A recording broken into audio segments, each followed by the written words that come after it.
They don't last. I tell you, you Step leave them one. out in the sun for a little while, you won't be using Fine, it. watch bullet, step one. You put sand in and pick it up. You're only gonna get it.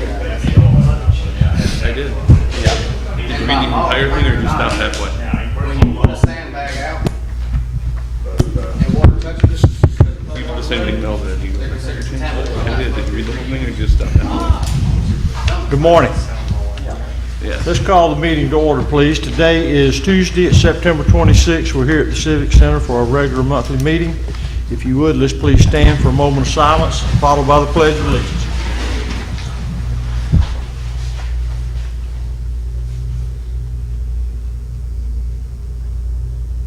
Thank you. Pledge allegiance to the flag of the United States of America, and to the republic for which it stands, one nation, under God, indivisible, with liberty and justice for all.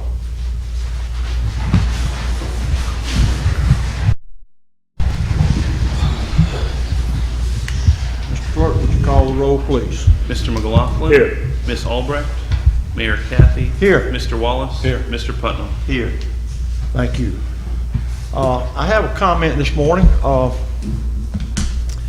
Over the last few weeks, I've noticed some things in our town that lend itself to what many of us who lived here, we refer to this as charm or character or friendly and helpful. And I want to recognize, I don't know them by name, and I won't try to use their names because I don't know all of them, but there was an effort ongoing by the Living Water Church to put up a program to collect supplies for the needy from the hurricane. And I want to thank them for doing that. I want to also thank the group who put together a fundraiser for Pastor Eddie and his family this past weekend, who lost many of their belongings in a fire.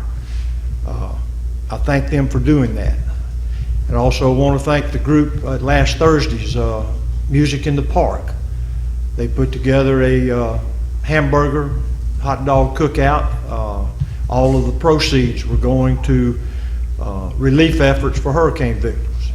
I want to thank them for doing that. That speaks volumes for our community, and I think that while they didn't do any of that to be recognized at a public meeting, I think it's important that what they did lends itself to the type of community that we all enjoy. And lastly, I want to thank George Gill. George Gill is a reserve officer who recently has submitted his letter of resignation, has been on helping out in this community for some 3 years. He took time to pen a letter that talks about not only the people he works with, but how he feels about his community. And because of the way it's written, I want to take time to read it to you. It's addressed to Chief Kelly. By means of this letter, I'm submitting my resignation as a Reserve Patrol Officer with the Mexico Beach Police Department, effective October 1, 2017. I have served in this capacity for the past 3 years and hope that in some small way I have contributed to the safety and well-being of the Mexico Beach community, as well as representing Mexico Beach Police Department and the city in a professional and valued manner. Being a full-time resident of Mexico Beach, my personal objective in joining the Mexico Beach Police Department some 3 years ago was to hopefully give back to a community that I truly feel a part of and a compassion for. I believe I have accomplished this objective, and along with the way have shared my strong belief in community-oriented policing by using individual reasonableness and common sense in decision making. Chief, on a more personal note, our friendship began some 3 years ago and I've grown stronger across time. The professional knowledge that I have gleaned from your law enforcement background and experience has been invaluable. In turn, I hope that you have gained from my life experiences. I truly believe that we share the same values, principles, and ethical standards. I know that you will use these tools to guide you as we move forward. I would be seriously remiss if I do not mention Captain Willis. I'm extremely proud to have served with and for Captain Willis. My friendship with the captain is ongoing. He too made me a better officer. I wish you both the very best. In closing, I ask that you never lose sight of the people you serve and protect within the Mexico Beach community, that you keep the best interest of the citizens and visitors of this small fishing community in the forefront and not let numbers or statistics interfere with your judgment. Again, I wish you well. I will always remain strong to this community. Respectfully, George Gill. I read that because I think it's reflective of how many of us feel. We just don't take time to write it. When somebody does that, it made me feel good, so I read it to you. Thank you all for what you do to help us have a strong community. Okay. Rex, you got anything? Nope. Jerry? No. Okay, moving along. Citizen comments. I think everyone knows the routine.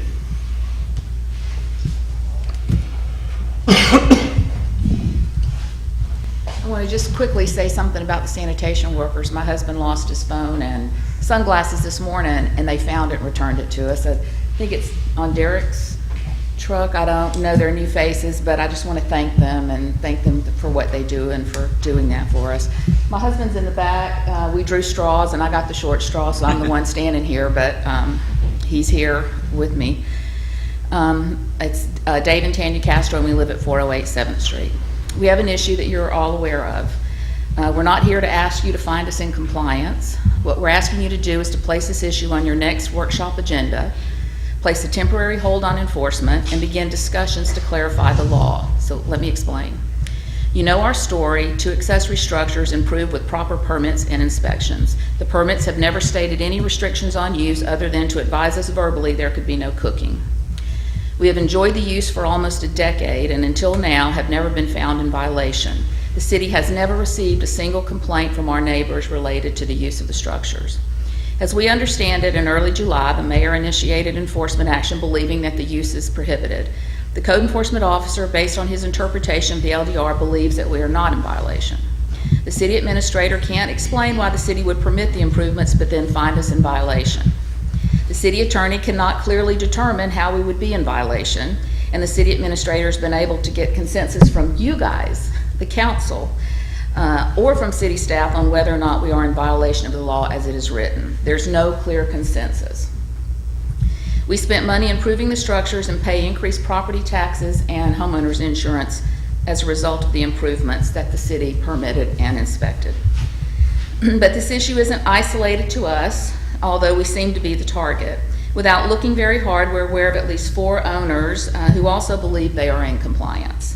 The LDR doesn't specifically prohibit the use and allows for other customary uses. We're a beach town dependent on tourism. If this use isn't customary here, where in the world would it be? We've asked the city administrator to take this matter before the council, but he declined, suggesting instead that we go before the special master. And it's nothing personal, I'm just running down. A citizen volunteer, the special master is a citizen volunteer who reviews the evidence for laws that are clear and specific, yet the city can't even gain consensus on what the law actually is. Unclear laws allow for arbitrary interpretation and enforcement. Courts have found that a law is unconstitutionally vague when it fails to provide adequate notice of what is prohibited or drafted in a way that fosters arbitrary or discriminatory enforcement. The law should be such that an ordinary person exercising common sense can understand it. In a recent ruling, the court found that an ordinance of the City of Mexico Beach was not enforceable due to its vagueness and lack of clarity because the words beach and unattended were not defined, and that the council failed to take control of the situation yet had the authority to clarify the law. Surely the court would rule the accessory structure ordinance lacks clarity, especially when the city permits, inspects, and provides a certificate of occupancy without restrictions on use. We're here to ask you to take control. Place a temporary hold on enforcement for accessory structures that have been properly permitted. We're not asking you to make this broad across the entire city, just those where you gave a permit and inspected, and then take the necessary steps to clarify the law. In that recent case that I just referenced, the court found that the protection of persons from enforcement of vague, unspecific, or unclear ordinances by a municipality serves a public interest as it involves the protection of constitutional rights. There is no harm to public safety or to the city by holding up enforcement until you clarify the law. It's the right thing to do for the citizens, for all the citizens. It's the right thing to do for city staff and their enforcement. Thank you for your time. Thank you. Just for the record, statement was made that the mayor initiated enforcement. That's totally incorrect. The mayor brought it, you've spoken, I'm just clarifying the record. The mayor brought it to the attention of code and of staff for investigation, period. The mayor initiated nothing. Thank you.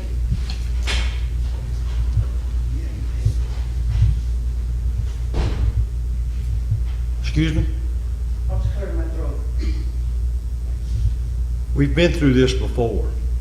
I said, just so you clarify, I want to make it clear, we've been through this before, okay?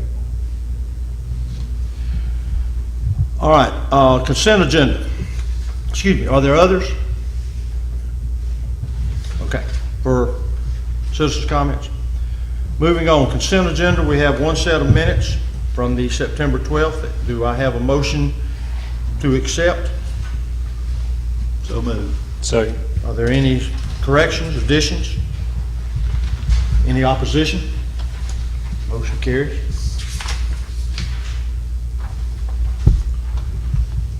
All right, Jeff? You're up. Morning, Jeff Britton, Dewberry Preble Rish. Just a couple project updates to touch on this week. The canal, the curbing is in on the east end of the run of Canal Parkway. They still have to come back and add a little strip of asphalt between the edge of the gutter and the edge of the roadway itself. What are they gonna do there? It should be this, let's see, what's today, Tuesday? Should be this week. What are they gonna do? Oh, to be able to use their machine to pour, they had to cut back the roadway a little bit. And that ends up leaving a little bit of a gap. And so they're gonna come back and fill that with asphalt. So you've got a, so you don't have that gap between the edge of the gutter and the edge of the pavement. So, let's see, the conduit issue out there for the install of the new dock pedestals. Philip and I are gonna get with the contractor after this meeting to go through scenarios and see what the best approach is on that one. There's been some discussion on whether to slip line a smaller conduit in there to make sure that the soil above the pipe does not get into the conduit so that lines can be pulled in the future if need be.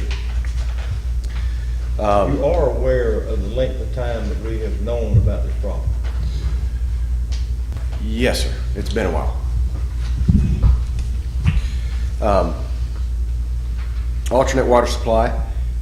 Last week, we sent out an addendum to the contract for the alternate water supply, and I think at the last meeting, we touched on it.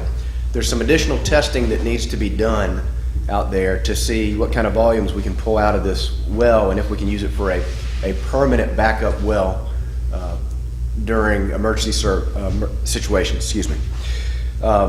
What you see here in the table on the addendum is the original contract amount, what the proposed change for all the work that's done to date, plus the additional $6,590 for the 72-hour drawdown test, and then the revised total in that far right-hand column. All of these dollars are covered by that grant from DEP. So this isn't money coming out of the city's pocket. So what we're asking for today is for you guys to authorize the city administrator to sign off on this addendum so we can keep this project moving. How much is the grant for? $1,592,000 and change.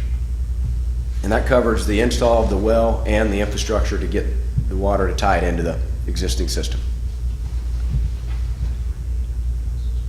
And you probably have done this, I don't see it in here, but I'm sure it was discussed earlier. Could you just briefly, what depth are we going to?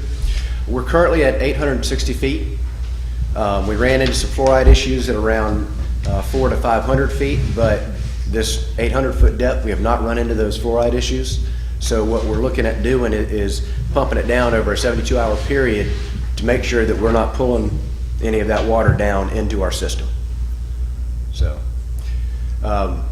there was some previous discussions of going down another 100 feet, but after our geologist talked about it internally with his team, we think that this depth is sufficient to provide water quality that we need.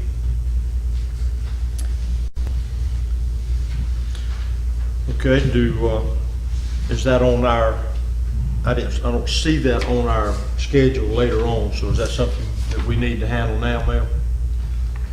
I think it'd be appropriate to do so because it's been a long time since we had this moving pretty quick. So I'd like to see it moving forward rather than wait more. Okay. Go ahead, Jeff, with your other, and then before we move on, we'll see what else is on your list. Okay. That's pretty much it for project updates this time. So if there's any questions. Any questions for Dewberry? Anyone? Okay, then before we move on, let's address the revised water analysis need for, is it 147,685? That's the The difference, it's just the difference there, the okay, 45,135. The 45,135. Yes, sir. Okay. Chair will entertain a motion for revision to that contract of 45,135. I would so move. Second. Have a motion and a second. Discussion? Okay, call the roll, please. Mr. McLaughlin? Yes. Mayor Kathy? Yes. Mr. Wallace? Yes. Mr. Putnam? Yes. Okay, thank you, Jeff. Are you gonna be here, or, are you gonna have to leave? No, I can stick around. Okay. I'd appreciate it. Sure. Okay. Next, we have the second reading of ordinance 679. And Mel, if you would, please, just to bring us up to, so everybody know what we're doing. This is an update to the sewer use ordinance. The state of Florida had requested that every, water provider or sewer provider update their ordinance to reflect similar statutes across the state. In this particular case, there wasn't a whole lot to change, but it just provides the means by which if there is something that goes into the sewer that should not be, like from industrial use customer, things of that sort, there's a provision where we got the authority to go in and try to find out where it's coming from, that sort of thing. So this just updates the ordinance. The county wanted it done last month, and so rather than wait to next month, we thought we would go ahead and do the first reading 2 weeks ago, do the second reading today, because the language is very plain, straightforward. So with your permission, we'll move forward. We'll move forward then. Do I have, this is a second reading of ordinance 679. Do we have a motion to read? So move. Have a motion, second. Any opposition to reading? Adrian, please. Ordinance 679, an ordinance of the City of Mexico Beach, Florida regarding sewer use regulations, providing for updates and a restatement of Ordinance 615 and Chapter 54 of the Code of Ordinances, revising definitions, sorry, lost it, and technical terms, updating state and federal rule references, providing for inspections, revising penalties and administrative enforcement procedures, incorporating changes in discharge standards, local limits and prohibitions, providing for discharge permits, updating pretreatment standards, incorporating reporting requirements, reorganizing, renumbering certain sections of the Code of Ordinances, repealing provisions of ordinances in conflict herewith, providing for codification, and providing for recording and reciting an effective date. Motion to adopt. So move. Second. Motion and second. Any discussion? Any opposition? That motion carries 4-0. All right, moving on, under other business. Next is the beach vendor ordinance. City Administrator? This was discussed at last meeting, And there was a request to make some changes, and I'll bring it up on the screen here for people to give it a look. Under section 7, under limited exception from leave no trace, I'll just read it out loud. Booth stalls and storage boxes used by the holder of a beach vending permit to conduct business or store items are exempt from the city's leave no trace requirements.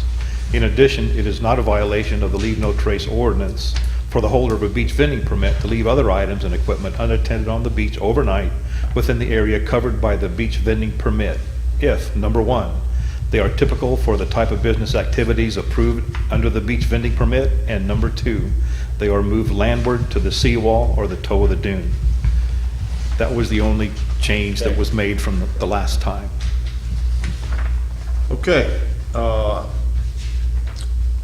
I think it would be appropriate for us to decide if we want to send that on in the form it's in so that it can be labeled for a first reading at our next meeting. Are there discussions or comments from the table concerning that new section 7? I think that we've kind of nailed this thing as much as we can, and it's time to move it on.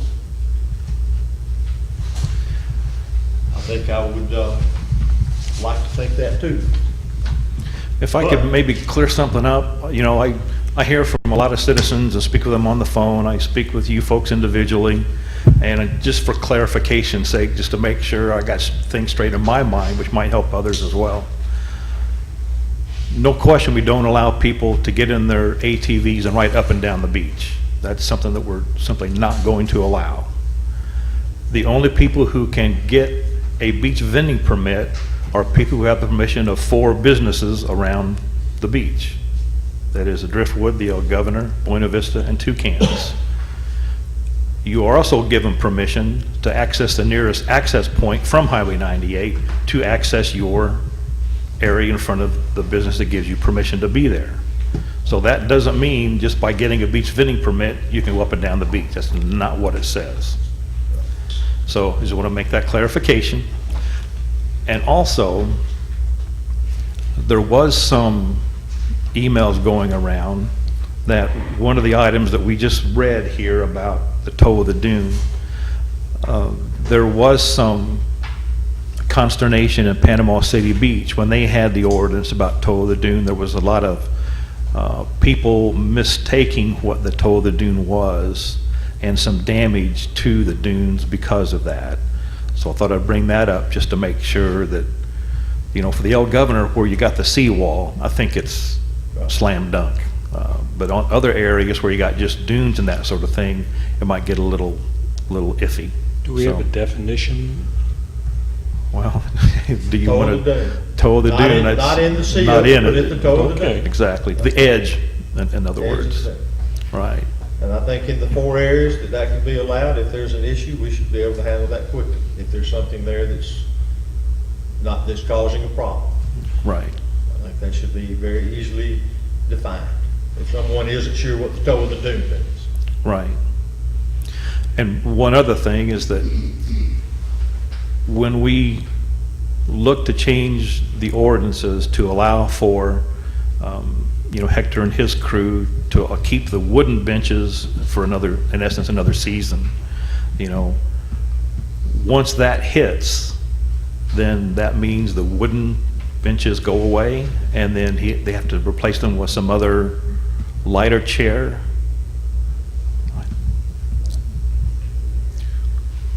No, the discussion that I heard was that he just simply moves his chairs to the toe of the, to the wall.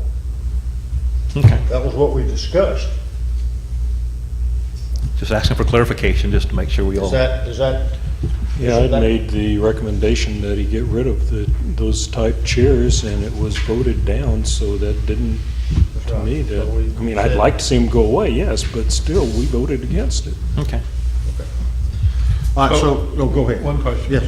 So the vendor can go down the street to the beach. Can the vendor then take a chair or whatever on a 4-wheeler to his customer? No. No. I'm just making sure everybody understands this. Well, What I understood was they can take it down to the beach. When they get to the sand, they pick it up and take it wherever they need to take it without the four-wheeler. Is that right? I don't know how, yeah, it's clearly written that you cannot have an ATV on the beach except behind the areas where you have a beach vending permit, period. So he can go to the street end in a truck and an ATV and a vehicle, and he stops and Right. he walks to the beach and he delivers his check. Right. That's always, So in other words, he can't have a four-wheeler on the beach. Other than just in front of the four Just commercial bringing it locations. from 98 down to the beach. Not into the beach.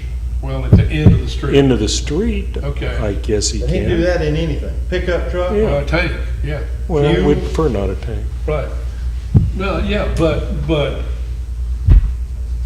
what some people are concerned about is from that point, they can't have a four-wheeler on the beach to deliver it down if it's 100 yards, or if it's 300 yards, or if it's 50 feet. They have to physically move it by hand. Way I understand. That's what it says in the. Well, okay, I'm just making sure everybody understands that. Well, it's just written. Okay. That's fine. We have another vendor who claims that we're giving a current vendor carte blanche and something that is not benefited to anyone else. And he wants that same permission to go on the beach, but that's not what the ordinance is addressing. In other words, you can just be in front of those four places. And so he has a relationship with Buena Vista. If he wants to access the beach in front of Buena Vista, then that's okay, but he can't go any further than that. Well, I understood that he has individuals that are renting homes on the beach that he has to deliver things to. And just like he does now, he takes his truck to the end of the street and walks them down to the beach. Right. And then he picks them up every night. Correct. Okay.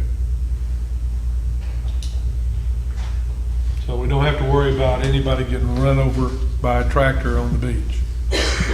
Oh, yeah, you do. I'd like to see, I think it's up to us to limit the amount of traffic on the beach with four-wheelers. What I see is four-wheelers, and I walk a good bit, being driven down just to open the doors to the shed. I don't mind walking doing that. I see them used to take an umbrella and a cushion to the chair. I have a problem just saying, here's the beach, drive them as much as you want to. If you go to lunch, do they drive them to lunch? I don't know. I'd have to sit down there and watch and see, and I don't have time to do that. But I would like to see the vendor at least limit himself and try to keep them off as much as possible. Another question I had was, did Panama City rescind that tow of the dunes? They did. They did. So, I think it's important sometime if we use Panama City as a standard by which we do things, that we also look at it and say, well, that didn't work for them and there was reasons for that. That maybe, just for us to decide tow of the dunes doesn't mean that it's a good thing all the time, because somebody did it at one time too.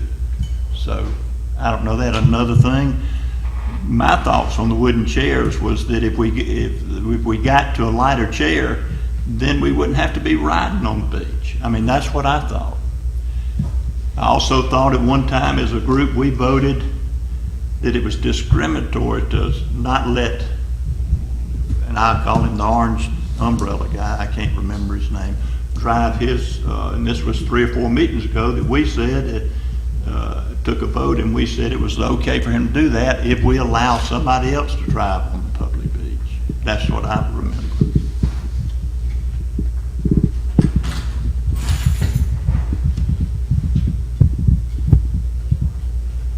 What we have before us is the beach vendor permit, or the ordinance that governs beach vendors that we have discussed. And the language that has been shown on number 7 was the change that we agreed to at the last meeting, and we got it now in writing. There's nothing else in the beach vendor ordinance that was changed, nor really has been changed for several meetings. So the chair will entertain a motion to accept the beach vendor. It doesn't have a number, but I think at least we should vote to send it for final draft in terms of presenting for first reading. So instead of an ordinance number, just simply the language involved in the beach vendor proposed ordinance is suitable to the council. Do I have a motion to accept the language as presented for the beach vendor ordinance? So then they're going to write their ordinance, and then we have to vote on it. They're just gonna put a number on that paper, right? Okay. That's all they're gonna do. Okay, that's all they're gonna do, so that we can, as Bill said, move on. I'd so move. Why not?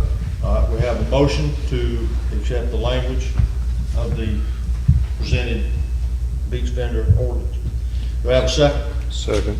We have a motion and a second. Is there any comments from the table? Any comments from our citizens? Yes, ma'am.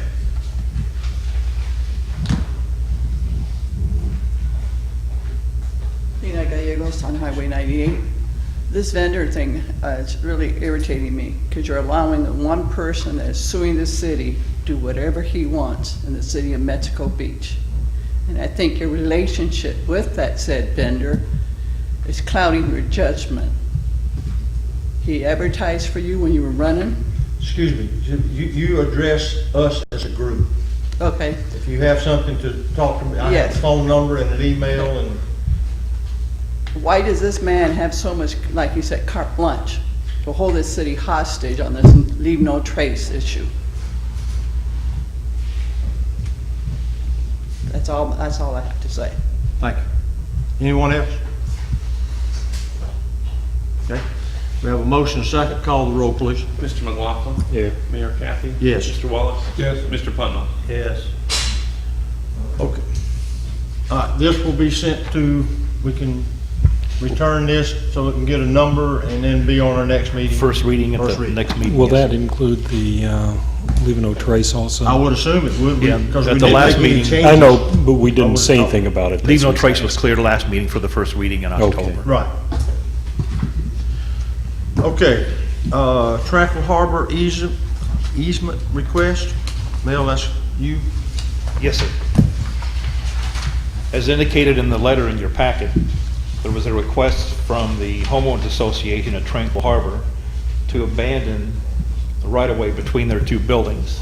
If you look at the original plats of the city, especially when Tranquil Harbor was built, this area was platted to be 37th Street North.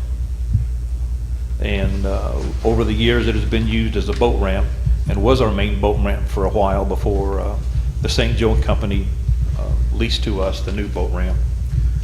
So the request is before you at this point. The city has no reason to put in 37th Street.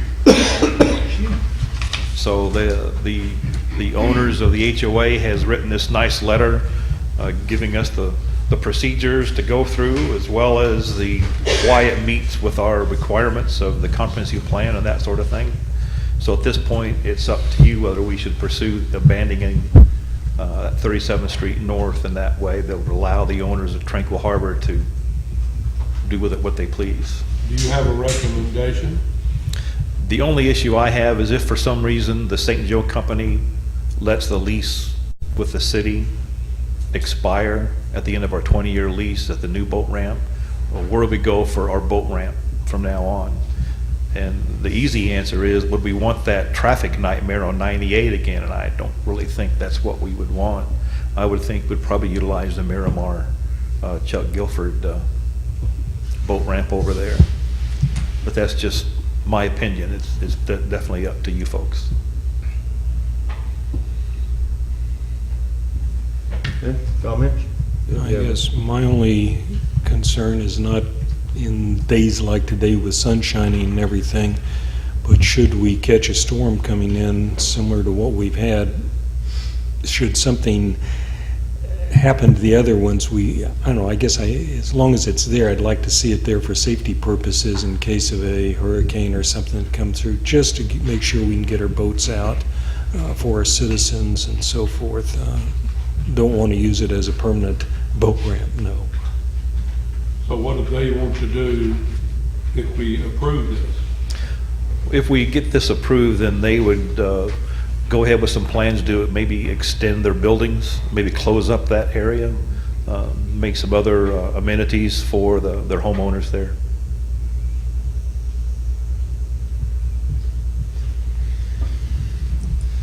Well, according to the plat, that's a 25-foot street. Small. It borders Highway 98 and the canal. It's not an easement, as the letter would indicate. And due to the development that has taken place, I don't see the city needing it, but I don't see abandoning it. It has value.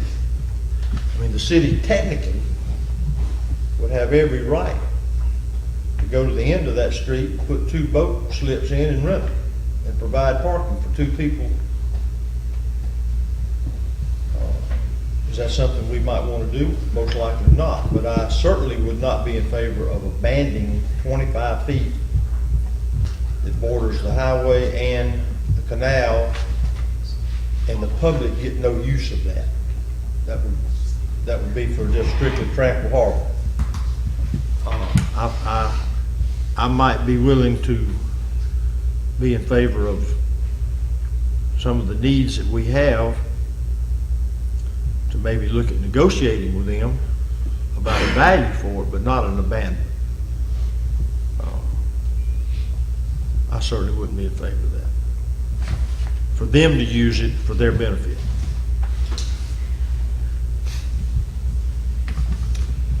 My recommendation would be that I assume Mr. Needham,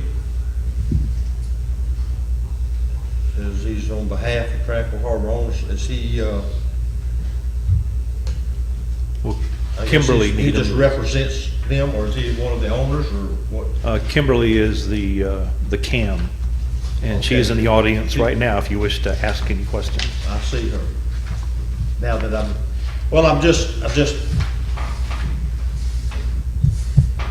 just sort of spoke how I felt about, I don't see abandoning it as an option for the city.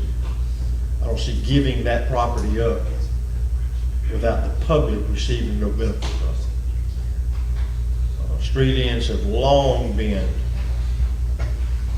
somewhat contentious through the years about whether or not they were needed in certain areas, and the city has protected them for many years. And like I say, the development of your properties there, I understand what your letter says. I understand why they would want to look at that, but I think that we should consider what we get. I was thinking too, they gave a 20-year lease. It might have been for a reason. You never know what St. Joe will do. While I used to try to put boats in on 98, and it wasn't fun. But if you don't have that, and in 20 years they decide they develop and want to make it exclusive for their people, I don't know if you can decide what they may or may not do, that you need to protect a lot of times what you have. It's just my opinion. Well, the other side of the coin is, I'm thinking, if they own this strip and we wanted to use it for a boat ramp, I doubt that they would give us that square footage. We'd probably have to pay for it. Consequently, we have it and they want it, So I can understand the city getting something for it if we're going to give it up. Bill, you have a question? Yes, Please come up.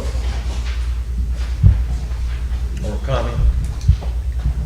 Bill Driver, 108 Circle Drive. I wouldn't be in favor of losing the ramp. We don't know what's going to happen in the future regarding the St. Joe ramp. The ramp on near where I live on Miramar, at some point, is going to need some repair.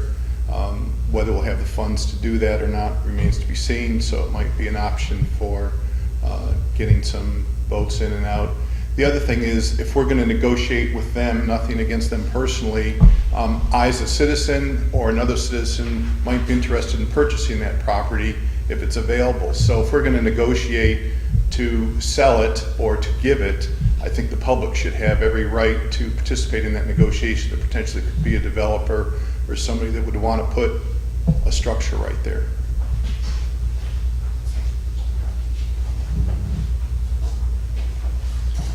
Chuck Guilford, if abandoning this boat ramp on a request is compensated, then I'd further request the abandonment of the boat ramp at the end of Circle Drive, which is next to my property. Give me more parking and all that. Now, with all the developments that is in the future for here, Mexico Beach, I strongly urge just not be abandoned.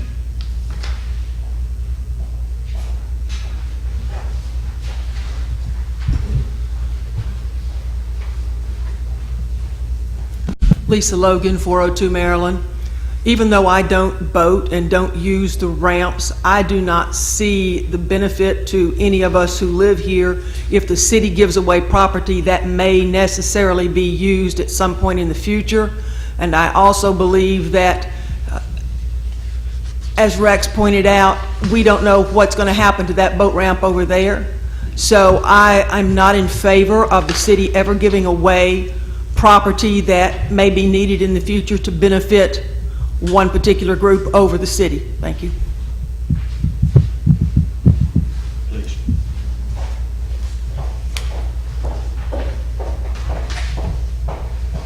Thank you. My name is Kimberly Needham. I am the CAM at Tranquil Harbor. This was brought before the council a couple times, and the intent was that you guys needed it for the access point and due to an emergency. The ramp itself is not in good shape. We actually just had that entire area dredged out. There are pieces of concrete that have protruded over into the slip from the ramp. The other problem that I'm having down there is the liability between the two buildings. Someone very local here during the fishing contest slipped and fell between the two buildings. And, you know, is that liability going to fall on you or is that going to fall on me? So the intent is to try and close that off, get rid of the liability. And, you know, nobody has used that ramp and God knows how long. I mean, I've been there, I say 5 years. We've never used it for anything other than for the dredge company to come in. And that was it. So, and we're willing to negotiate anything. I mean, we're not looking for anything that's free. We just want to be able to accommodate, you know, the local tourists. All those units are sold. The bank doesn't own it anymore. You have owners down there that are new. They can't use certain slips that we have down there. So it kind of limits them and their abilities to utilize that area down there, plus of the liability purposes. We've tried to alleviate liability, but like I said, a lady fell and slipped during the muck. The ramp's not in good shape. So I understand wanting to keep the ramp, but it's really more of a liability, and I don't know if that falls on you or that falls on me, to have that area where people are sliding down into the concrete. So, I mean, it gets pretty rough. That's all I need to say. Thank you. You want to meet later and talk about a negotiation? I'm more for it. All right, anyone else? I think the liability issue should be a concern for us. Just to keep it in its current condition, as the owners of it, we might have to address that.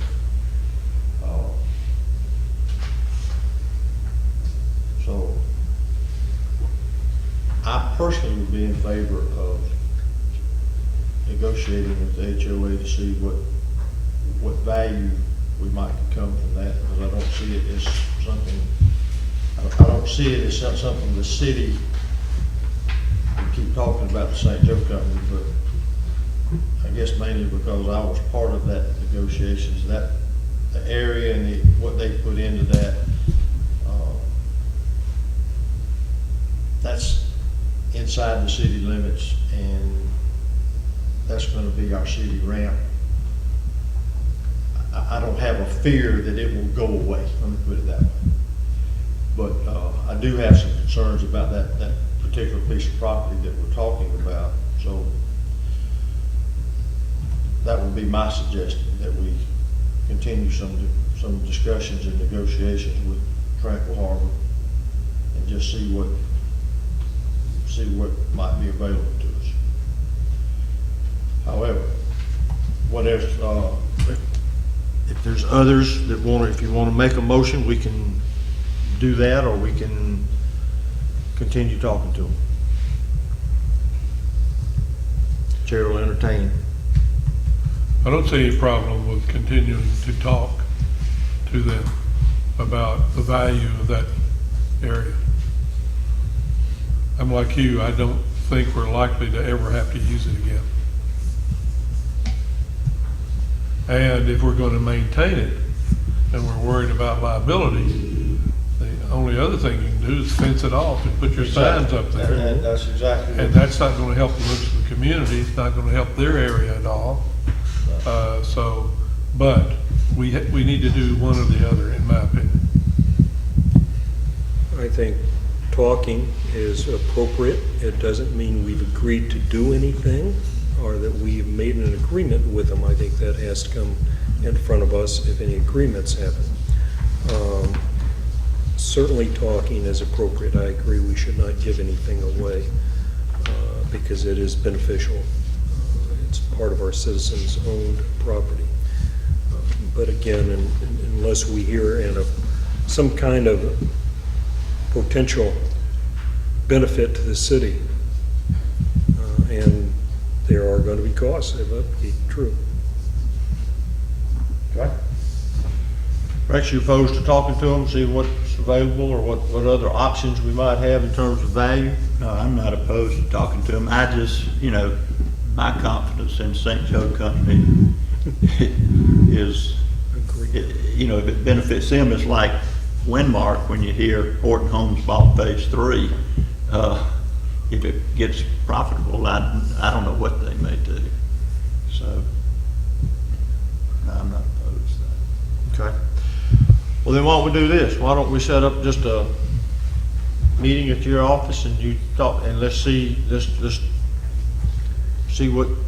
what other options there might be in terms of value to that, and see how they feel about that. We'll do it. You got it. Okay, Kimberly, you'll be in touch. You'll hear from us. All right, moving on. Number 3, Mr. Clerk, that's you. Number 3 and number 4 are going to be your rate change ordinances. Last night, we approved our budget for the upcoming year, and during our budget process, we had discussed the need to change some rates to be able to make our budgets work. So the first one is, ordinance will be number 685. This is water and sewer. This ordinance changes the monthly base rate $1.90 from $35.81 to $37.71, and 4 cents per 1,000 gallons thereafter. And you see a lot of yellow and a lot of changes, but it brings that theme throughout the whole thing. So I'm not going to go through each one of them. Going to section 2 is the charge for rate for the sewer service. This will change 32 cents on the base or 8 cents per 1,000 gallons, and that is the increase coming from Bay County to us. So that does not generate us any more revenue. It just keeps us even and washes through. And that also carries throughout the ordinance. And that covers it all. If you have any questions. What's the total between the two? Total change? Yeah, total dollar amount. $2.22. Thank you. On a base. Yes, I understand. Thank you.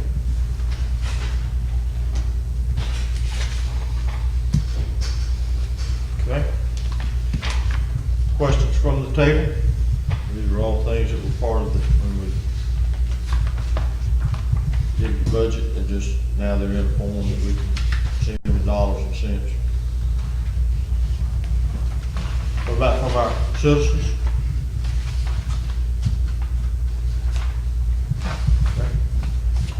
Chair will entertain a motion for, we need to read ordinance. We're gonna read it at the next meeting. I need to advertise first Oh, with I'm the water sorry. bill. You're right. That's gonna go out this week. You told me that. This will be at our next meeting for a first reading of ordinance 685. And a subsequent second reading A month after. month after. Any comments from anyone? Okay. Thank you, Aiden. Next one. All right, 680, oh, I'm sorry. Next one's gonna be the sanitation ordinance. This one is separate from water and sewer, and there is more changes to this than simply a rate change. So I'm going to start on page 3, little letter I. We're gonna come back to that one. On page 3, under little letter I, this is the part that talks about customers making arrangements to dump at the yard, also referred to as sway cars, dump tickets, whatever, we've called it numerous things. The $25, the $50, $75 based on weight. Doing some research, the city of Port St. Joe, where Waste Pro is located, Waste Pro will take Mexico Beach homeowners or people that live here, visitors, their debris there at a much lower rate than we will. And we lost about $15,000 last year by taking this stuff at our yard and having it picked up by Waste Pro. So I have removed the ability to dump at the city yard totally from our budget, and later on in your rates, you'll see that we also removed the fees for that because we won't do it anymore, and encourage people to take it to Waste Pro. It'll be cheaper for them and it'll save us money. Going back up a page, this ties in. This one's a discussion point. I think I want to recommend we strike through it. I just want to discuss it. Yard debris may also be taken to the Public Works Department by the resident or contractor and dumped at no charge. We receive complaints all the time that there is yard debris coming from outside of the city to our yard and being dumped. We let them dump it for free. It costs us money to remove it and get rid of it. With our contractor who now drives the city for Garrison Cattle Company and picks up yard debris, I also don't see any need to have this dropped off at the city yard and cut that expense. And then into the rates, originally, without eliminating these, the garbage bill was going to have to go to about $32. This change brings it from $26.86 to $29.45 because we eliminate that loss that we had on the dumps. So that change is, $2.59. thank you, $2.59. I carry that through to commercial. Dumpster I did not change as we significantly increased dumpsters last year. I don't think the bulk of our trash is dumpsters. I think it's the residential pickups. How do we justify charging $241.80 to dump a dumpster, and then the second dumpster, that second service, being only $100? $241.80 for dumpsters for an entire month. Okay. Entire month, The entire month for each dumpster. It's a monthly bill. picking it up how often? It's same as residential, twice a week. Under additional pickups, I've removed the commercial and residential $10 per can. About 2 months ago at a meeting, we talked about how we were keeping track and placing this on bills, and council consensus was that we should not charge those extra $10. So I just removed it. Why have it in our ordinance if we don't want to do it? And then down at the bottom, dumping at city yard by sanitation customers. That is the dumps we talked about earlier, and removing that from the ordinance. So those are the changes I have in that ordinance.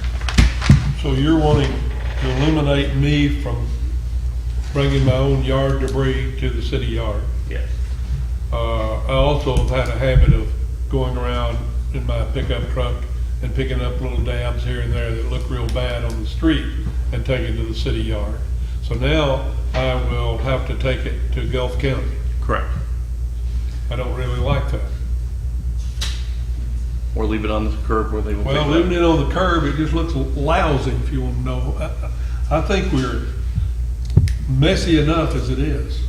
I don't know, and I think we've tried before my time here, trying to pick a schedule of when, for instance, Garrison is going to pick up on what part of the city.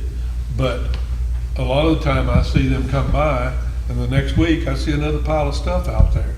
And so it sits there for another month, and it looks awful. So, you know, and I don't like the idea of having to go to Gulf County with my load of stuff, because I'm not an Eagle Scout, okay? But I do go around sometimes and help some little old ladies with their stuff, rather than have to put it out front and our guys have to deal with it. Now, a lot of these things that they're putting out to the street, sometimes yard debris can go in a garbage can. I don't know if people realize they can do that. But my whole idea is to try to clean up town rather than leave it messier and messier. So doing this, and I know a couple of other people, and I'm not saying there's hundreds of us that do this every week, and I don't do it every week, but I like the availability or the possibility of being able to clean up this little pile.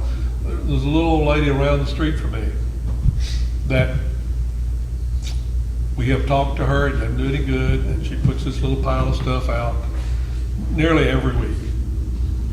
So it's no problem for me to pick it up. Sometimes I haul it around in my pickup truck till I get enough stuff to go to the city. But I don't want to have to, you know, before I'll take it to Gulf County, I'll probably just quit doing that. And I don't know if there's other people that do that. I think there are.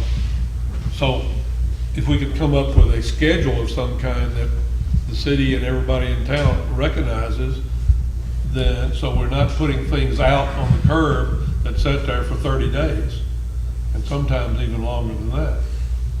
Now, I'm just bringing up a problem. I'm not giving you an answer to the problem. Or, you know, if I had an answer to the problem, maybe it'd already be solved. But it's just, I know some cities, my next door neighbor who lived in Georgia, that city, he said, if something was put out at the wrong time of the month, when it wasn't the right time for pickup, people were charged $200. And he said they didn't have to do that very much till people quit doing that. Now, I agree that we've been rather reluctant to collect from the citizens, or to, for a better word, punish people for not following the rules and regulations. I think probably we've been too lax with that. And there are, I'm going to say 75% of the people that live here take a great deal of pride in what they do, and most of the time follow the rules and regulations. It's that other 15 or 20 or 25% that messes up the show.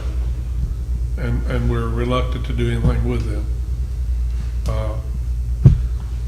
So I talked a lot and didn't say a whole lot.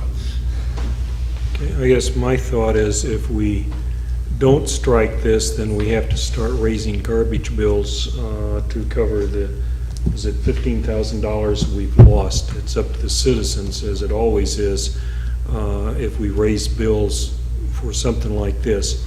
As far as the city pickups for yard trash, a lot better than it was when several years ago before we contracted that out. We may not know exactly when they're going to be there, but usually about every 2 weeks I see someone around picking up yard trash. It's not the yard trash that really looks unsightly. People, you kind of know you're going to be mowing lawns and stuff, and if it's being picked up regularly, you can understand. It's the household garbage, I guess it is, not garbage, but the desk, the refrigerators, And sometimes and those seems to things, work in with the which yard we trash.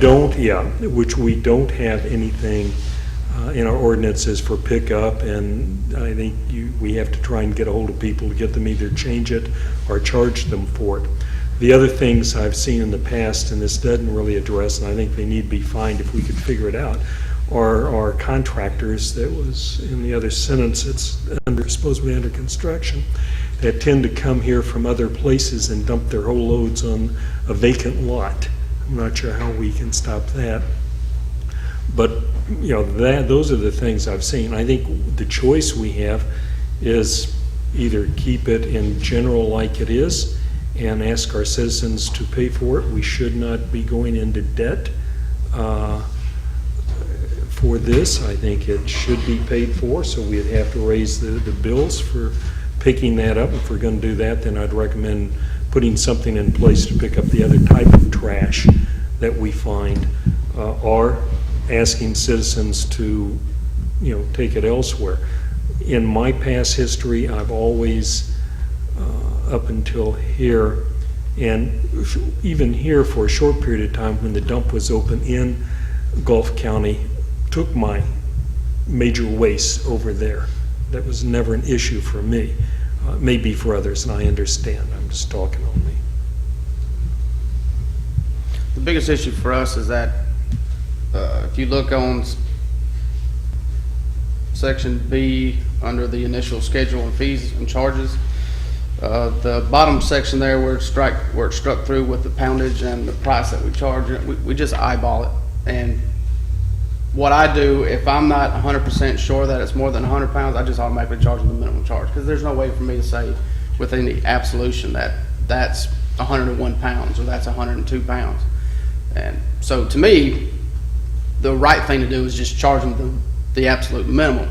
And I'm pretty positive that's probably where we're losing a bunch of the money, because there's no way for us to know for Then sure. we just have to raise the minimum, whether it's 10 pounds or 100 pounds, What? to make up this 15K. But I think in order to be fair, we'd have to buy some sort of scale Mhm. so that we can weigh it with absolution, so we know what we're dealing with. And, those scales are just unbelievably Yeah. expensive. It makes sense. No pun intended. Okay, so what we may be doing here is creating some possible businesses here that would come by and pick this up and take it to Gulf County, which is okay with me. I think probably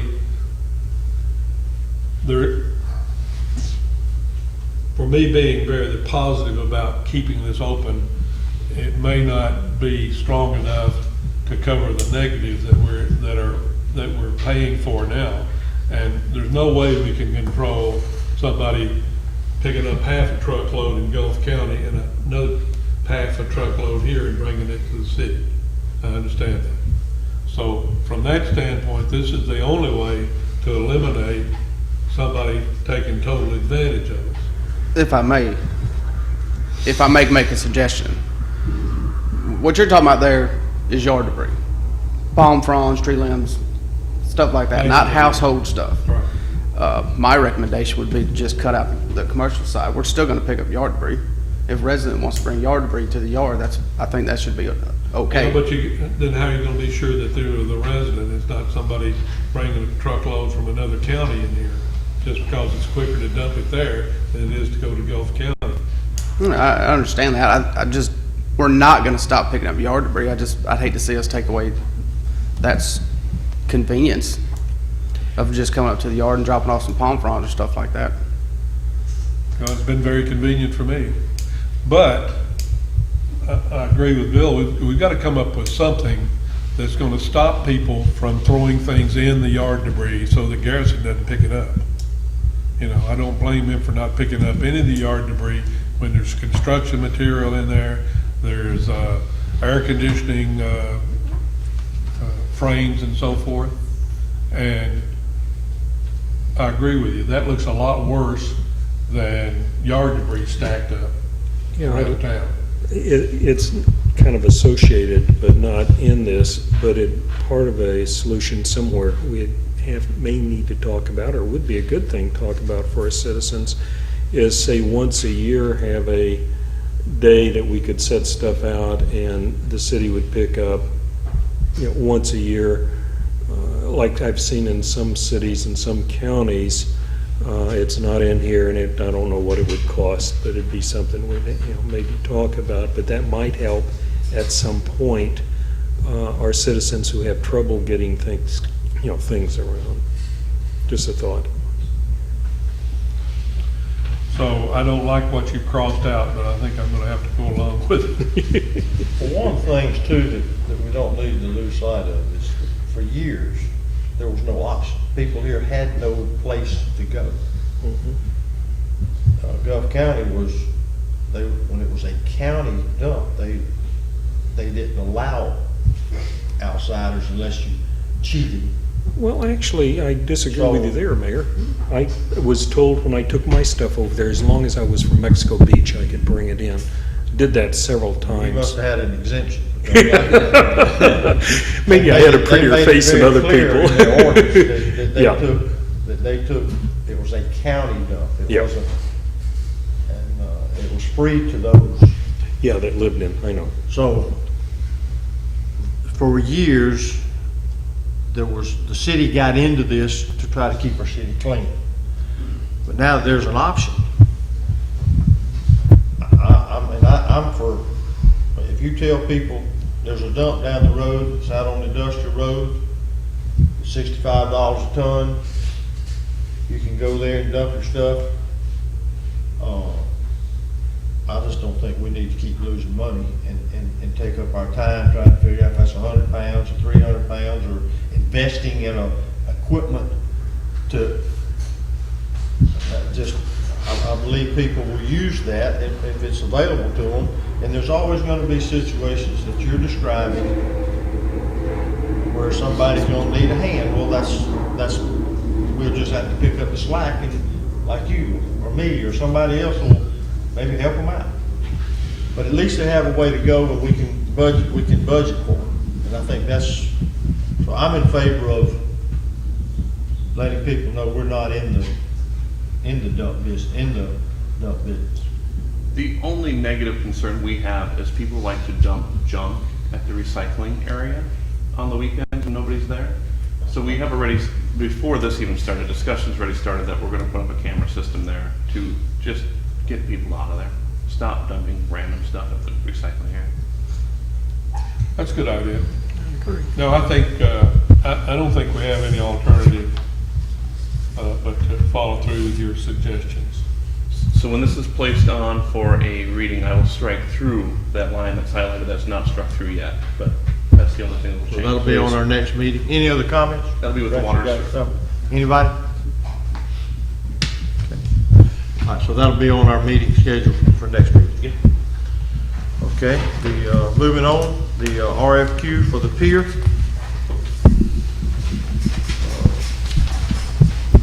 Bill, that's on to you. You passed all this information out.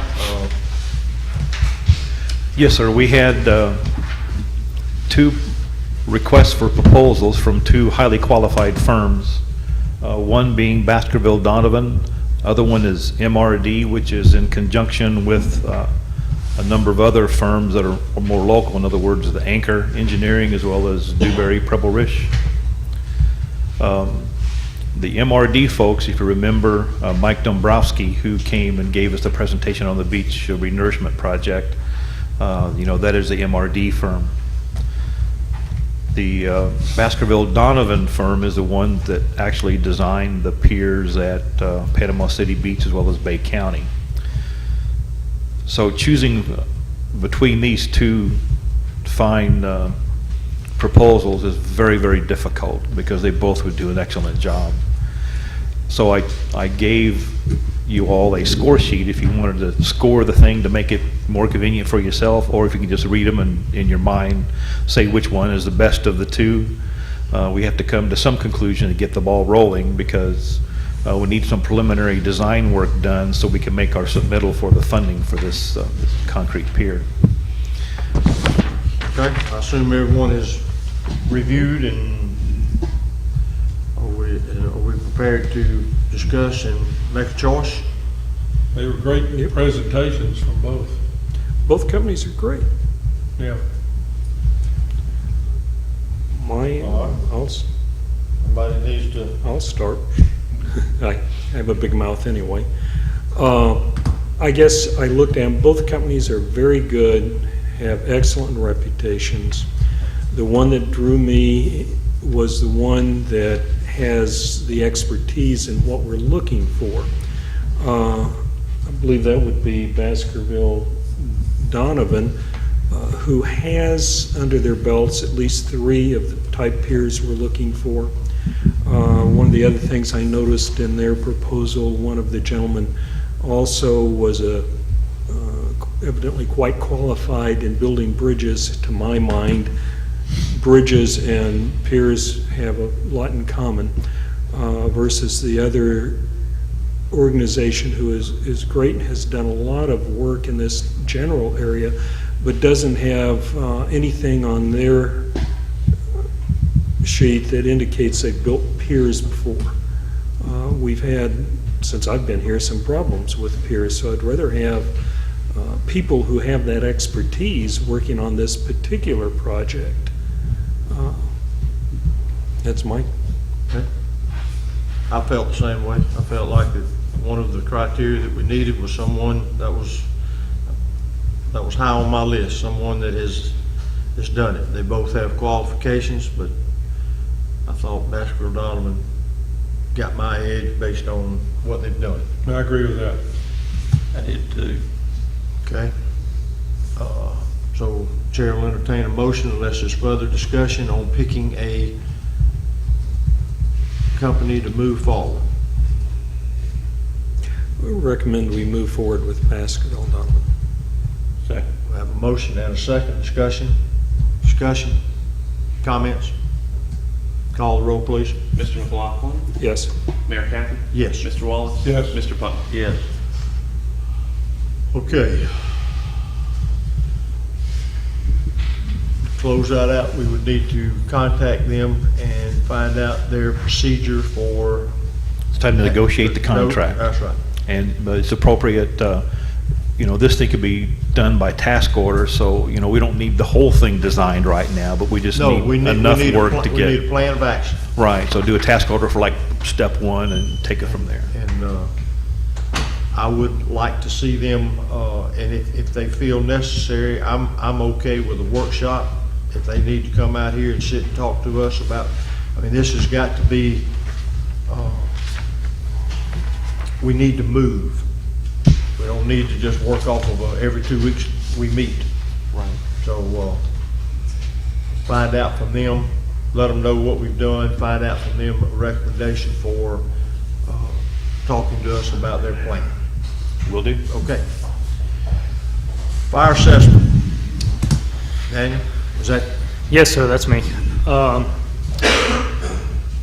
I appreciate you guys introducing me last week. I got a PowerPoint to go over the status of the Mexico Beach Fire Department and our current letter you guys all received about our ISO going from a 5 to a 10, effective September 11th, 2018. You can go to the next slide now.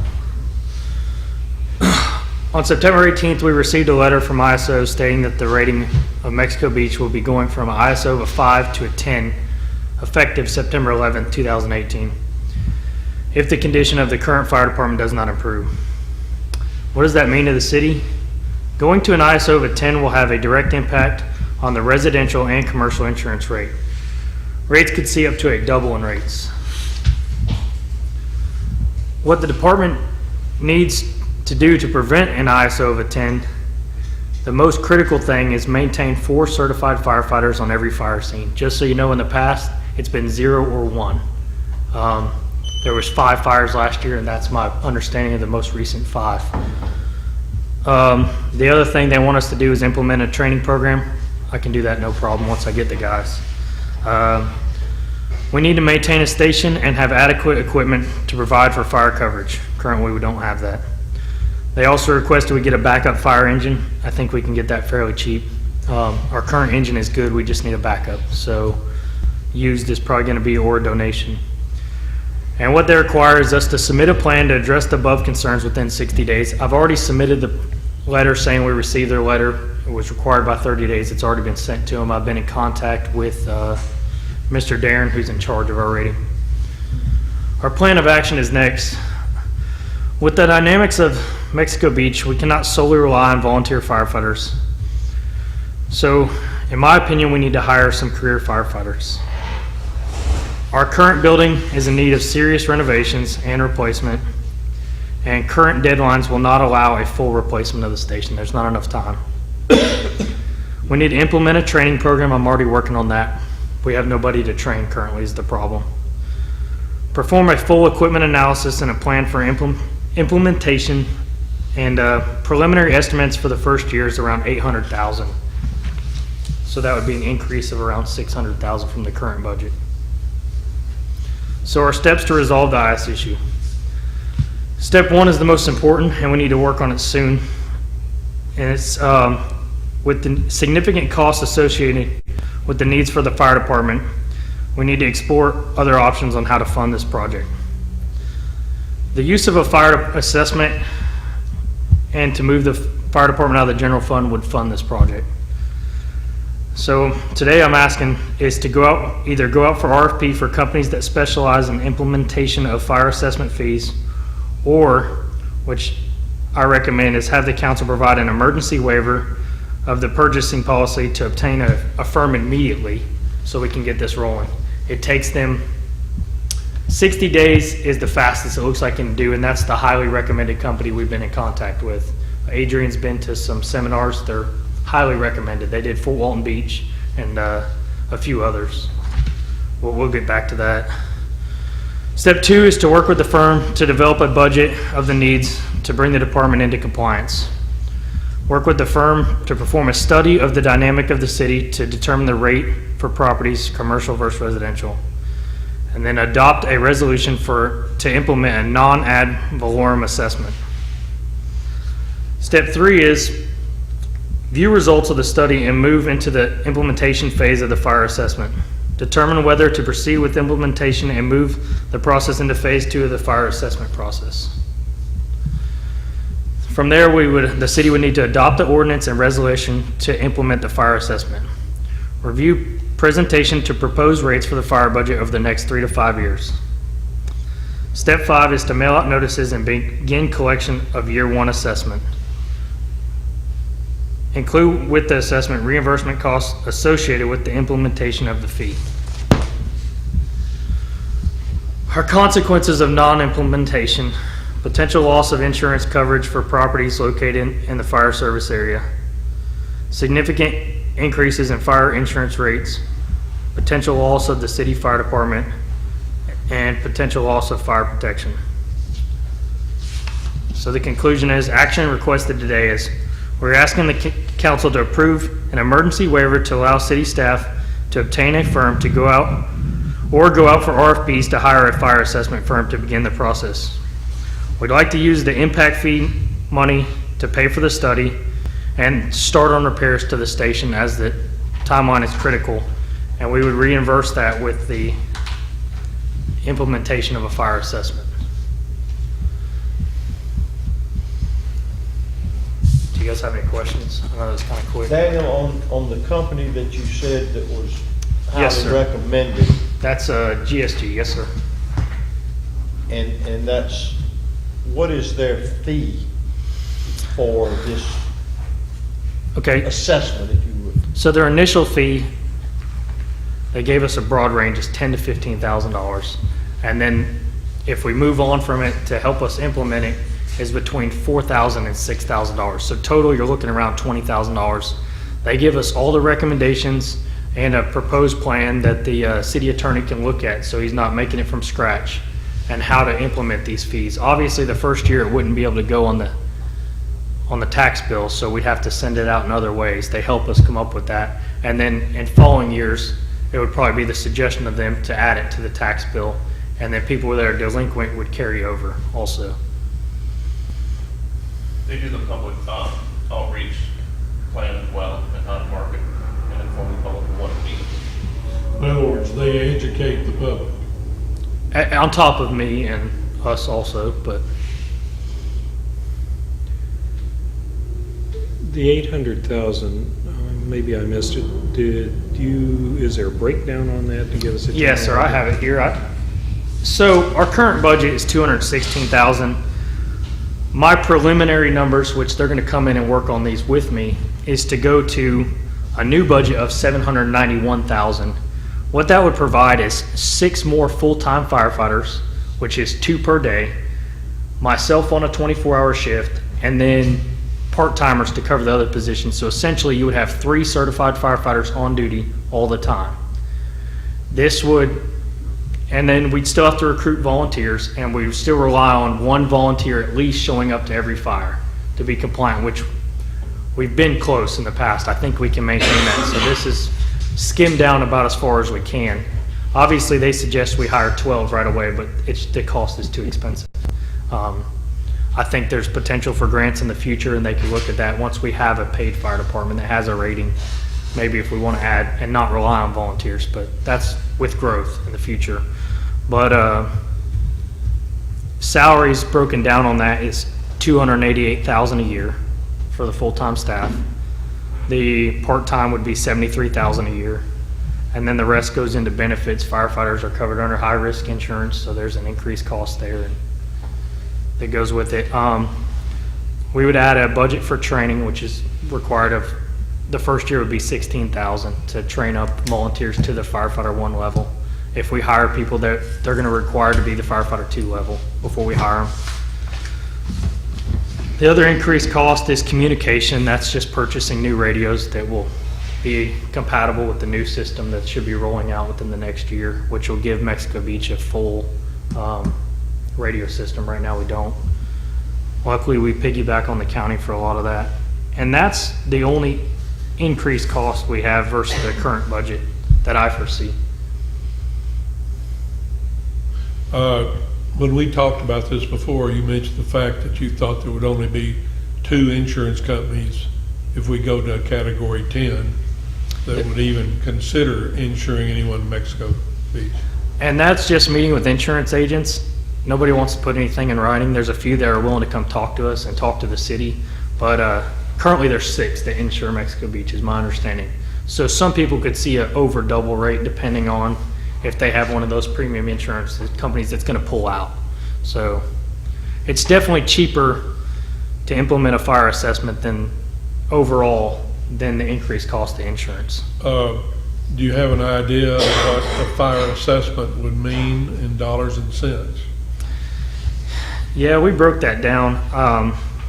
Obviously, these are mine and Adrian's numbers, but a $250,000 home, the first year would pay $505.73 for the first year. Now that would drop down. The first year has significant more cost with gear and repairing the station.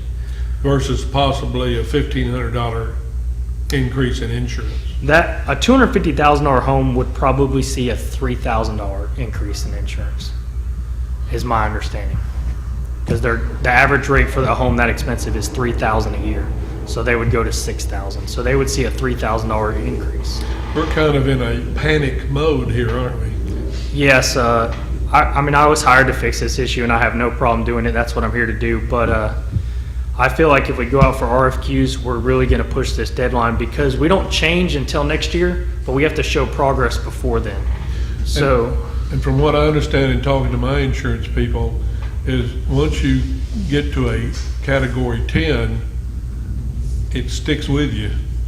Even after you get back up to a Category 5 or 4 or whatever, the history is there, and they're still kind of reluctant for some time to deal with the community. that's another concern. No one will say that, but I've never heard of an insurance company lowering a rate, and I think most people can say they. So granted, those other 4 would probably come back in that we would lose, but the people that had the other 2, so now you would go from the limited of 6, which isn't very many, and I understand we're a beach community, and now you'd have 4 insurance companies that insure Mexico Beach. So letting it go to a 10 is, I feel like it just can't happen. It's going to be too hard to fix on the back end. We really need to get it on the front end. Is that assessment one time? I mean, not a one time, but it's not monthly assessment, it's a Yearly bill, yes, sir. yearly bill. What would you, and I know you can't give exacts, but in essence, what percentage is $500 you said first year would be high? About what percentage would you, if things go well, it would drop then for the second year or from then on, I guess, because we still have to maintain this? You know, depending, it goes down to like 433 a year, depending on the situation. We'll become eligible for some grants, so the possibility opens there, but you guys know with grants, I can't promise you that. It looks like if we do hire, our current rating might still regress to a 6, but I'm going to make every effort I can to keep it a 5, but that's going to be insignificant as far as where we're at. And the reason we went to a 5 is rule changes across the board. So this isn't something that was a false number, just the rules have changed, and our last assessment was in 2006, and the rules changed in 2012.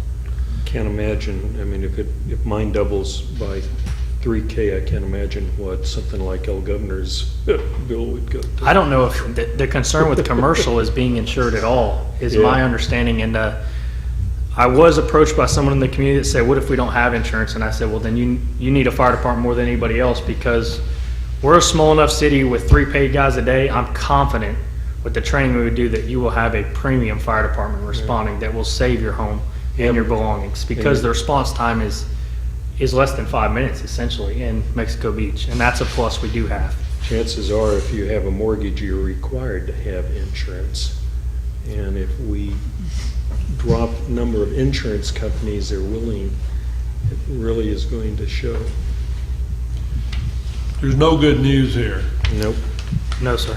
but if we fail to respond, it's going to get even worse. And the community needs to realize this. And hopefully, if the grant people see that we're trying to move in the right direction, maybe we're being a little more on the favored list as opposed to the negative list. And a lot of that comes into just becoming safety compliant now. The Florida State Fire College came in and met with me, and it didn't look good initially. I asked them to wait on doing our safety inspection due to the state of our fire station, and they agreed, because it's not common, but they do have the ability to shut you down as a fire department. I don't foresee that happening. They're willing to work with us, but it's been ignored in the past, the safety inspection from the state. What would the cost be to, in essence, put this fire station up on a temporary basis that we can get through it? So to be compliant, we don't have to meet the new laws of fire stations. That's what makes the cost so expensive. But there is certain things we have to provide for firemen since they are there for 24 hours, like having a kitchen and a shower.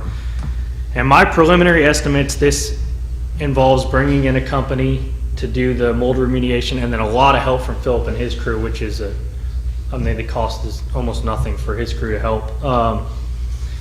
I estimated around $70,000, and that's just the bare minimum. A new roof is around $11,000. ServPro came in at about $8,000, and then just a few other things adds up quick. You got to have beds, furniture, you got to have recliners. There's certain things you have to have for them. That's just an understanding. They're covered under statute. There's a Bill of Rights that protects firemen in Florida, and we want to do that to have good people anyways. So working 24-hour shifts is hard on guys after many years. So How is the market right now for acquiring fire?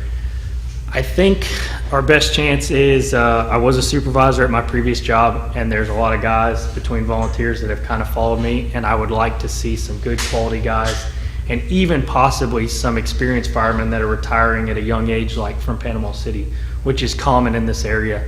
A guy that retires at Panama City in his mid-40s can give a department 15 years, and for a young department can bring in the experience we need. But we'll have to post the position and see. As far as filling in those part-time positions, I've had a lot of interest already. I think we can definitely do that. There's a lot of firemen that work second jobs, especially the young guys that don't have families. So I think we can fill that. Years down the road, we may want to turn those into full-time, but at first, the cost is so much less to have the part-timers. And that includes me covering a shift too. I feel like I can do this job and be on a 20, which is what I'm doing now, 24-hour shifts. So. Did you say we had 5 house fires last year? That's my understanding. Nearly makes you want to have more fires, doesn't it? That's actually too many for how many homes we have. I would like to see that number go down with fire prevention in the community. We have 2,100 homes, and 5 is a lot for the amount of homes. We should be more like 2 or less. So we'll just have to work on that. So your recommendation today, can we go back to that screen, Leo, please? It's basically to take the money we have from impact fees, to hire this company, and with the reserve funds to go ahead and start the major repairs on the station, which involves some drainage stuff me and Philip have talked about, possibly raising the floor, and then bringing in the mold remediation company. Hopefully they can come in at under 8,000 so that ServPro's about the only one who can really do it and the reputation's good. So if we can get them below that amount, we can bring them in. Does that include the demolition of the back half that's really unusable? Talking with Philip, it sounds like that's just going to be a dumpster cost, correct? Okay. So, and then that would save us another 11,000 on, they quoted another 11 to remediate that side, but it's so low, it needs to go. Well, my first question to the table is, are we comfortable with the emergency waiver to allow the city staff to obtain a firm? Are we good with that? I don't know I'll be honest with you, I'm not aware of it sounds like to me we're in a predicament, but I don't know, are you comfortable? Right, there's normally provisions in purchasing policies that under emergencies, you can waive the normal rules, and I think it's appropriate. Okay. I also have a piggyback contract that they have sent me where they have just done this and came in the lowest that we could piggyback off of. And that was Green Acres, and then Fort Walton Beach piggybacked off that if we want to compare local, so. Well, then let's just make the assumption that we are comfortable. Then what we need to do is make a motion and accept and formally approve allowing our staff to enter into a contract for a fire assessment with the firm. Yeah, I don't think we have a choice. But I like the idea of letting them do it, since they're more familiar with that than any of us. Absolutely. We looked into doing it ourselves, and I was initially pro on not hiring them, and then I researched some other fire departments, and we don't really have a choice. Nobody here is qualified enough, and it's a weird dynamic. Everyone else has hired somebody to do Well, I it. think it's important that we satisfy the public's question of how'd you do this? You know, we don't need a yellow pad and some pencils and say, well, here we need somebody. I mean, this is a new step for us. And if it costs a little more, I'd rather do it on the front end than I had on the back end personally. I think we need to get them as somebody and professional involved with informing our public. Yeah, I think really, it's very really important. Okay, so we're done talking about this. The second thing I need you guys to vote on is to approve Where you gotta go? using their, For you to talk so much, now all of a sudden you're ready to move on, huh? I've got a joke to do. All right, so let's hold on what we're doing. The chair recommended, let's just do this so we can move on. Is that correct, Mr. Ball? That's right. Thank you. All right, the chair will entertain a motion for the approval of an emergency waiver to allow staff to hire a fire assessment firm. So moved. That's second. I have a motion second. Any discussion from anybody? Any opposition?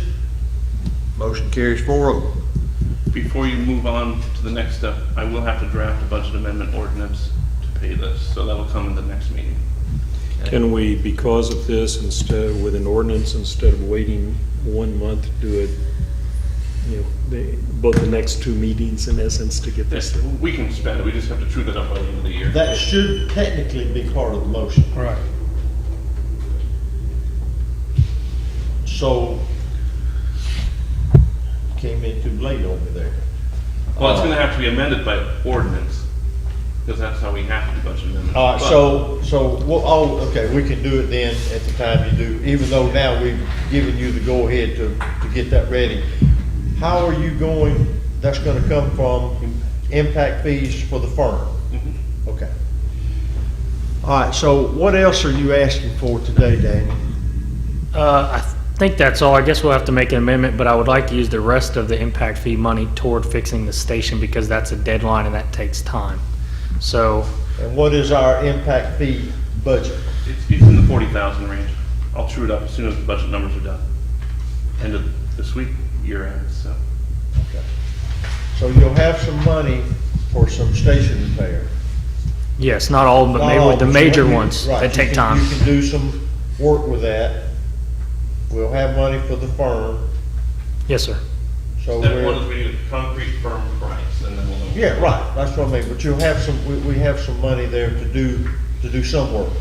We could do the major things, probably like the drainage, raise the floor, and then if we're lucky, do the roof and bring the mediation company. Probably bring them in first for safety of our crews, but All right, so we don't really need any more action today until you get the ordinance ready. Now, can we move ahead without the ordinance? Even though, because that's really a budget amendment. Yeah, yeah. The budget amendment is fine. We've done it afterwards before. The attorney has a question.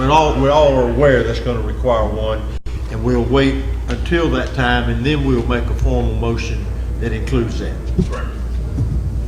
Is Thank you. everybody good with that? Yes. yes. Okay. I knew you would, I really don't. All right, is there any more?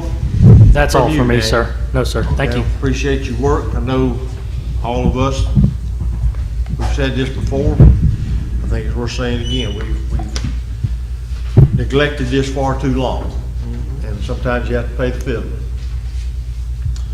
All right, Chief Kelly? No, sir.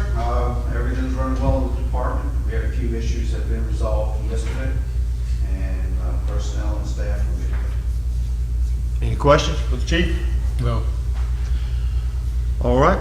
Danny, have you covered do you have any? I don't have anything else, sir. Thank Okay. you. All right. Mr. Hall? I don't have a typical report, but there are some things I would like to go over. A couple weeks ago now, I met with Dewberry down at Colorado Avenue, New Mexico, and Fifth Street to talk about stormwater drainage. As we all know, Mexico Beach has grown up. We've added a lot of homes over the last couple years. New Mexico, Colorado, and the Fifth Street area, and this has been my opinion in the decade plus I've been working at the city, are the three worst areas that we have for stormwater. So I touched base with Dewberry, met them out on site, and to start the process of coming up with a plan on how we're gonna fix these people's stormwater drainage, because it's a mess. It's practically non-existent over there at this time. So I just wanted to let you guys know about that, and when I get an update, I'll bring it to you guys and let you know where we are. But I did request for them to start putting together the process and how much it costs and all that good stuff. But we have to get this fixed. Second, Anything in the budget for that? I don't have a clue what it's gonna cost, but it's not for this fiscal year. I just don't see You mean the upcoming? the Talking about 18-19 Okay. fiscal year. We're gonna do whatever we can in-house to kind of limp us along for the time being, but we need to come up with a more permanent solution. And we just don't have, A, the knowledge, and B, the right tools to do it ourselves. I don't feel confident that we do. I'll put it that way. Secondly, I gave everybody this morning this little packet here in front of you guys. That's the pavilion down there at the canal. I almost said canal.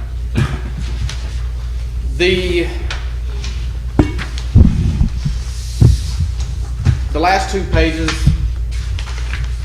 are just this one here, the smaller page. Sorry, guys. I can't get it picked up. This page here is the site plan.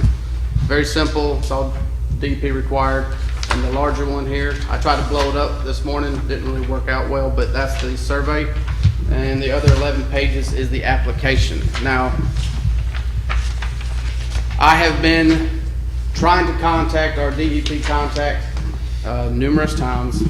Finally got an email from him yesterday.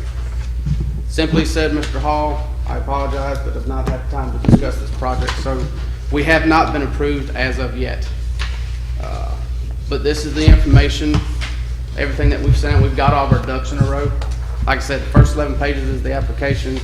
This is your site plan, this smaller one here. And this larger one is the survey that Jeff and them, Dewberry, did for us for this project. I also have the site plans, if anybody wants to come look at them, at the office for 23rd Street, South 23rd Street, to extend that the rest of the way, and all that good stuff. Beyond that, utility easement at the boat ramp. Mr. Hodson, he told me that they still have yet to come to an agreement, and he feels, what he told me was that it's the same thing that they went through years ago when we first tried to get a utility easement through there. I asked him if he felt confident whether or not we were gonna get it. He chose to not answer that. So whether we're gonna get it or not, I do not know. But Duke Energy and the St. Joe Company, from what Mr. Hodson told me, has yet to come to any agreement as far as the language is what they're arguing about, is the language for that easement. But we'll keep tacking at it and see what we can come up with. Beyond that, as everybody sitting at this table up here knows, because I've talked about it numerous times, we've had numerous of our public works and utilities employees out for extended periods of time. Still don't have any for sure dates when our people are going to make it back. One of them was a work-related injury. The rest of them have been personal issues. So if you guys, we'll continue to pound away at our day-to-day operations as best we can. And that's all I got.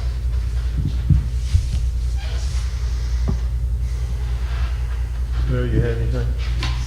Oh, excuse me, Aiden, you told me you didn't, so I'm sorry. All right, a couple of things that I have, we have a road paving project. We have sent in the notice to proceed, but I don't see that we have prepared any letters to send the property owners to follow the procedures about paving assessments. Have we done that? We're in the process, but we haven't done it yet, Your Honor. Okay. We also need to do 24th Street. That was not done. And we need to go back and do that. The procedure policy has been for years, unless we're going to change it, that all property owners who receive were assessed a front foot price for paving in front of their property. And so we did 24th Street, and no one on either side of that street was assessed anything. And now we're fixing to do a smaller one, and it's just a simple letter advising them of what they owe based on the plat of their property. So we need to do that. We need to get those letters out so that we're not behind the 8 ball like we're on 24th Street, but those people owe that money. And that's been overlooked. Also, just briefly, Jeff, if you can stay for just a minute, I want to discuss, and can both of you stay long enough for me to tell you what I know about this? Mm-hmm. Okay, thank you. All right, are there any other announcements? I have a question. You do? Yeah. I thought it was time to go. Well, Go ahead. For everybody else, but I have a question. I've noticed the new signs have been put up, one at the canal, and the park and all that. And it says everybody's name that had anything to do with it.